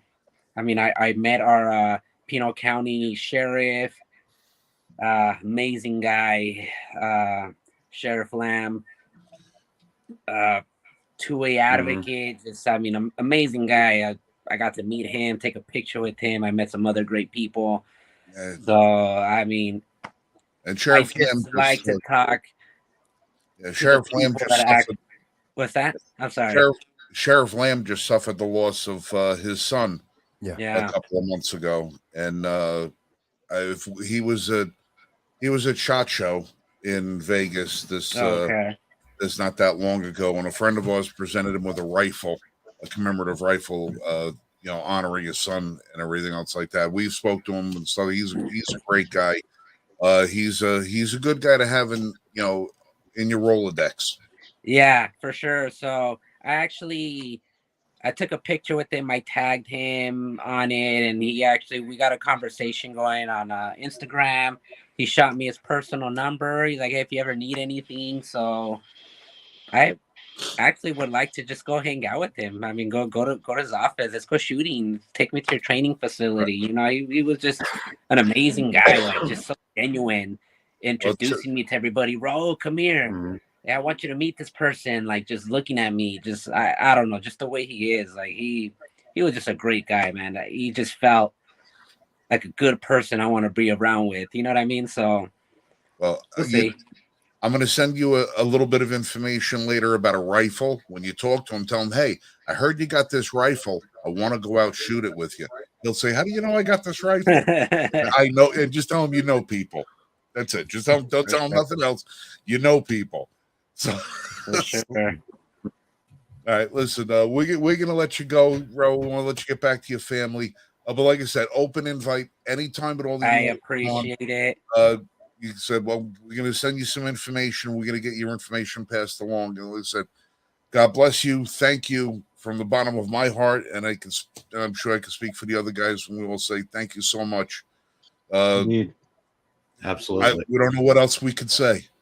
I mean, honestly, just hey, thank you. I mean, I know I've been slacking off and I'm getting on here, but Not at all. I definitely didn't want to with this You're whole time slacking zone off. difference. Oh, okay. I really appreciate you having me on.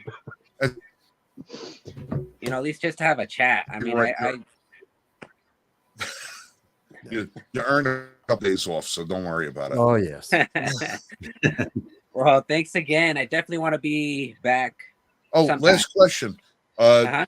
Did you get your gun back? Not yet. Not yet. Mm. I don't even know if the investigation is closed. The last time I spoke to the detective, it was a while back ago. This is when I first this is when I first did my interview with Fox Phoenix. I spoke to him after. He's like, hey, like, you said a lot of information on that interview. Like he wanted me to go declare, you know what I mean? Or go talk to him some more, for his report and all that. And I'm like, I told you what I had to say. I got nothing further to say. And he's like, well, every time you make a video and every time you speak up, it's going to push the investigation that much more further because now there's more, I guess, evidence or whatever or something more they got. It's like, dude, a guy came in, shot us. I took him out. Fucking plain and simple. Like, what is there more on the investigation? Well, listen, there's an old phrase that says they can indict a ham sandwich.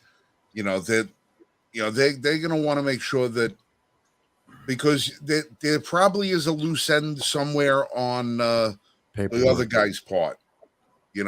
How this guy was able to, we don't know if he was, a restricted person. We don't know what the story was behind him. Did somebody drop the ball with that guy?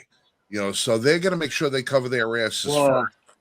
Well, the guy, the shooter was, he was active military, U.S. Army recruiter here in Surprise. Well, that's another reason why they're gonna slow walk it because they have to make sure that somebody didn't drop the ball on it that put this guy off base and put him in your place. Yeah, and put you guys in such a horrible position. Right. They got to make sure that they cover all of that. And believe me, if there's somebody they'll try and scapegoat, they scapegoat. But let me tell you, you tell your story, you show your pictures in front of anybody. You're gonna walk out of there with a metal pin on your chest. I guarantee you. As you should. No two ways about it. So, and as far as your investigation goes, it's being investigated. If that guy was an active duty Army recruiter, it's being investigated federally as well. Federally, yes. That's why I think it's taking. Yeah. If it was just a random neighbor, just Joe Schmo, 9 to 5, regular, case would have been closed. Mm-hmm. But yeah, he was a Army veteran. I think he fought in Afghanistan. Current active duty as a Army recruiter here in our city. Right. Yeah. So it's gonna take some time. And I know I kept bugging the detective, like, hey, can I get my Glock back? But we'll see. They said until that investigation is closed, could possibly pick it up. Well, hopefully that won't be too much longer. DOD moves slow, but it moves. Oh, look, it's the baby. Oh, there we go. There we go. Oh, so cute. Hi. Hi. Oh man. Hi. My other daughter went hiding. She came in. She's like, here. All right. We gotta let you go with your family. The beautiful. Go spend time with the kids. You've earned it. Thank 1,000 you. times over. Hugs all around. Raul Mendez, again, thank you for joining us tonight. Say hi. You're a godsend, my You friend. love Shy. Hey, thank you guys so much again. It was a pleasure, and hopefully soon I'll be on again. Absolutely. Anytime. Thank you. All right, my friend. Have a great night tonight. Anytime, you just too. let us know, I appreciate it. and we'll get you. Let me know on. if you guys need anything. Again, I'm here. Any other questions? And I said I'm an open book about this, and you guys think of anything, just let me know. Okay. All right. Absolutely. You guys have a great night. You too. Thank you. We'll do. We'll live. All right, buddy. Have a good night. Bye-bye. Night, Raul. Thanks. Beautiful daughter. Wow. Dude. Seriously. Yeah. To be with. That is off the chart friggin' stud right there. Yeah. You briefly told me what his That story guy was. is that's Did brutal. not know the full story. Wow. I'm still speechless. I can't say anything. Yeah, it's I don't incredible. even know how. That's just I met Raul through, oddly enough, a Facebook group, one of the gun rights groups that we frequent. And as soon as he mentioned what his, I kind of recognized the name when I said something, because I pay attention to all the gun stories. And as soon as I said it, and I read it, and I said, "Oh, I got to get this guy on." But I'm not going to tell anybody about him. I'm just going to say, "Hey, we got a guy who, has survived a mass shooting, and he has a story to tell." I didn't want to give everybody, too much lead info. I wanted the words coming from him to impact you guys the way it impacted me when I first read it. And for anybody, for those watching at home as well, that is, and I am 100% serious when I say that his story is that much more impactful for me, because I was in the same space that his unborn child was, and I know the impact that left on me for the duration of my life so far, and how that sculpted the person I am. And granted, that's maybe a good or a bad thing. I don't know. I don't know. But I'm here because there was a good guy with a gun. His kids, everybody who walked out of that house that night was there because there was a good guy with a gun. Mm-hmm. And if all of these people, the Moms Demand Action group say, the David Hoggs, this and that, who say, it's a myth. I got two, and I'm going to be bluntly honest when I say this. I have two words: fuck you. Yeah. And I'm saying that from my heart, because that man's family is alive because of him. Yeah. The people who got out of that house are alive because of him. Because of him. Yes. The people that didn't are because of the other guy. There is that's the flip side of the coin that they don't ever want to look at the other side of. And by the way, this happened in Phoenix, Arizona. You know what they have in Phoenix, Arizona? Red flag laws. Yeah, I know. Which is probably another reason why this has taken as long as it has as far as the investigation. Because at some point or another, some guy does not just walk into a 4th of July party and shoot 7 people. Unarmed people. And nobody saw something coming. Nobody had a word to say. And if they did, who dropped the ball? So that's active why duty military, which means people are seeing him every day. Mm-hmm. Yeah. And this guy, he came to that party armed with 2 firearms, multiple magazines. And for the owner of the house, listen, there's another hero we got to call out in this thing. A young girl didn't know how to operate a rifle And came out with it anyway. and came out swinging with it. She came out swinging. That girl, that young woman, is a fucking hero too. Oh, absolutely. Because she didn't know how to use the tool at her disposal, but she did the best that she could. And she bought enough time for Raul to get up, Get in there. get to his feet, and get into action. She put herself in the line of fire. She came out and she did it. Everybody else ran for cover. Everybody else ran for cover, and there's a young girl came out with an unloaded rifle that she couldn't operate and used it to try and beat this guy to death with it. Bought enough time. God bless that kid. God bless that kid. And for God's sake, somebody please take her out shooting to do it in the future. Yeah. Let her know how Train to that use kid it. because she's got the heart. She's got the heart of a warrior. She is a warrior. That is not a wallflower. That's not some damsel in distress. That is a warrior. Treat her like one.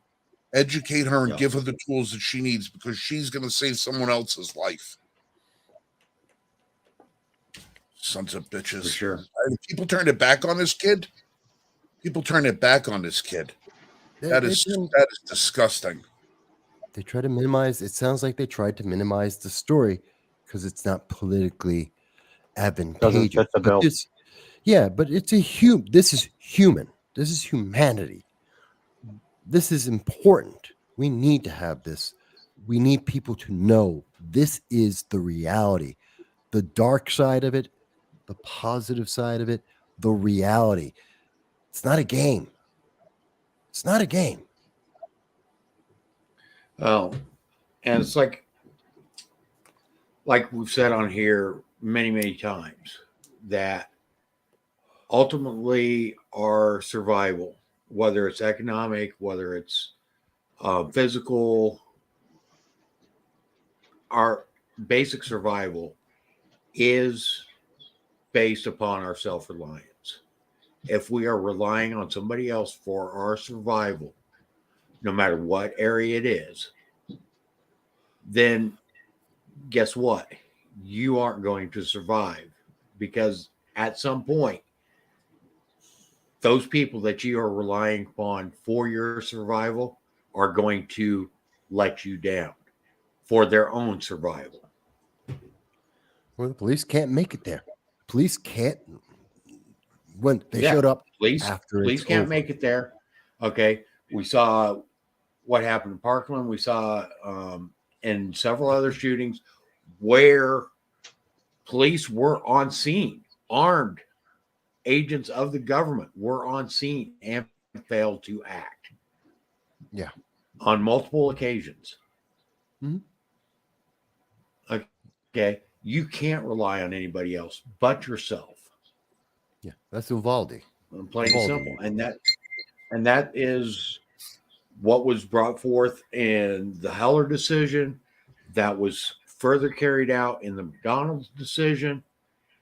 And we have to understand these people that are saying, well, just rely upon the police, just rely upon the government. No, you can't. Government and law enforcement will let you down every time. Call for a pizza and call the police and see who shows up first. Mm-hmm. Yeah, that'll be and on top of that, okay, more often than not, law enforcement, when they arrive on scene, it's to take care of the aftermath. To document, clean up. Right. They had to draw the chalk outline.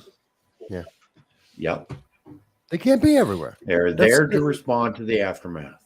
Well, that's the reality. I mean, people forget that all the time. The reality is they can't be there 24/7 at your doorstep.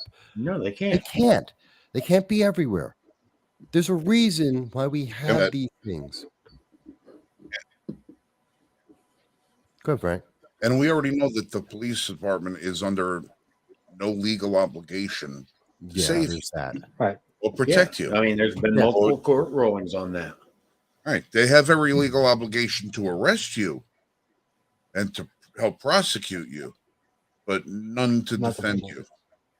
And even if they deem the law as unconstitutional, they are still obligated to enforce such laws, as was ruled by what, the Oregon courts. Hmm. It was either Oregon or Washington just came out with a ruling for the sanctuary counties. And basically saying that even if county deems the law as unconstitutional, they are still required to enforce it until it is overturned by the courts. Yeah, the sanctuary laws. But and this is why I will say again, I've said it on the program before, I've said it on my program before. For every woman who sees this video, I will say again, every woman in America should know how to use a firearm. That's You're in high school, you're in college. It should be part of the requirement for every woman, at the least, to be able to graduate, is to know how to use a firearm. You want to make the choice you don't want it, that's on you. Fantastic. Yes. But you should know how. For God forbid you wind up in this kind of situation. You will never be wondering, okay, I guess I have to use it as a baseball bat. That should, and that's why I always say it. And this just made me even more concrete in my thought. Yeah, every woman needs to know. Every man should too, but every woman Absolutely. needs to know. Okay. And I honestly totally believe that every woman should. And I do believe that it is a personal decision on whether or not you carry or not. Right. But I believe, and I think this would also go a long way in helping to slow down a lot of the gun violence that they are going on about.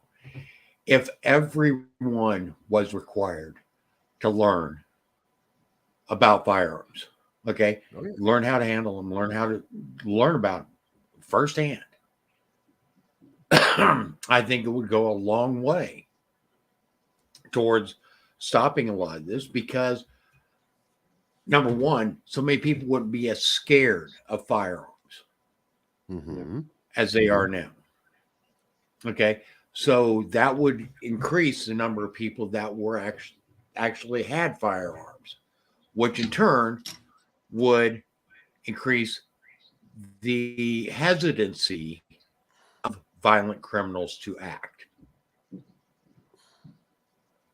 Yeah, it's a great deterrent. Well, listen, fellas, I'm a literally. I feel like the after Raul's sharing of his experiences, I really don't know what the hell else I could add, to this evening other than a good night because man, I tell you, No. Jesus, that's just. But I got a couple ideas on how we could help Raul, and we're going to try and put those into motion. The police department might not have given him his gun back yet. Actually, what's that? Is it a firearm company or is it one of the USCCA or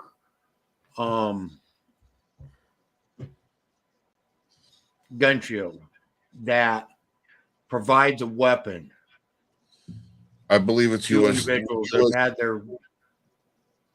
I believe it's U.S. Law Shield. If you should happen to be involved in a self-defense shooting, they'll make sure that so long as you have not ineligible to carry a firearm, that they will provide one for you for the means of self-protection. Right. By the way, still need that information from you, Michael. They were calling me again today. Mm-hmm. Yeah, I gotta get that. I will. Yeah, I gotta get a return call I out gotta to get them. into my email and send message to my contact. But yeah, I'm I'll gonna make see a if I couple can't of get phone calls. Raul membership too. Well, that's what I was I was gonna say I know that we might see about doing something like that, but yeah, as soon as things become easier to obtain, we might see about doing a little shopping on rolls. Yeah, Yeah. not gonna say much. Mhm. No, makes sense. Yeah. I'm sure that's not his only means, but yeah, we're gonna take care of that. That's my opinion. Yes, I'm talking cryptically, but I'm sure that most people can read between the lines. Yeah. All right, because there's not. There really should be. Actually, Frank, See, you and I need to talk tomorrow. all I right. think I know a great promo of a company that you were just at. I gotta Don't- say, Don't I give it gotta- away. Don't give I it gotta all say, away. I gotta say, because right now I'm working on something else, and that's gonna take me a while to get that done. But we will definitely touch base tomorrow. We will talk. My range sessions for tomorrow got canceled on account of downpour, so I'll be home.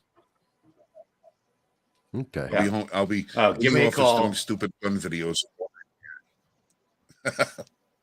All right. Give me Well, a listen, call on behalf of because I got a couple things to talk to you about. we'll work it out. Well, listen, I'll let you guys wrap it up. I'm going to book the hell out of here because you guys have been able to have cigarettes in your robotic thing. I got to go downstairs and yeah, you know, yeah, I'm up in the office. I don't have that luxury. All right, so I will wise ass. I will say goodnight, everybody. Listen,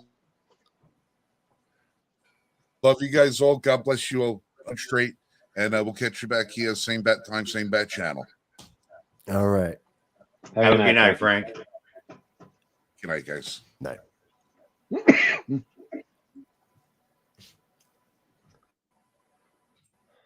Okay. Any of you two have any last comments before we No, sign that- off tonight? Yeah, That I was just mean, powerful. that was It was. too much of a story. And- Just shut me right And up. I think we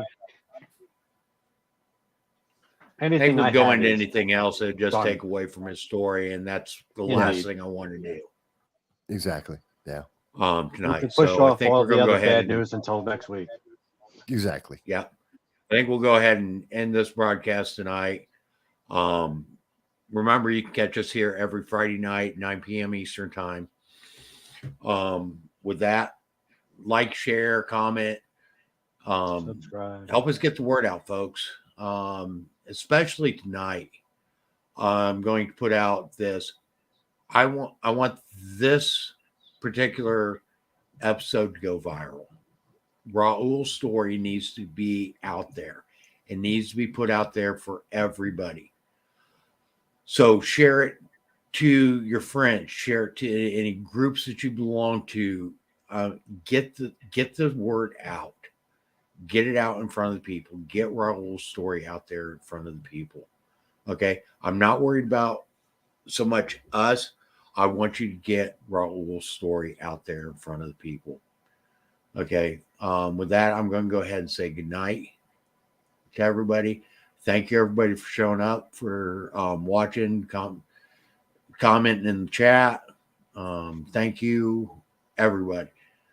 And good night, and we will see you next week. All right. Good night.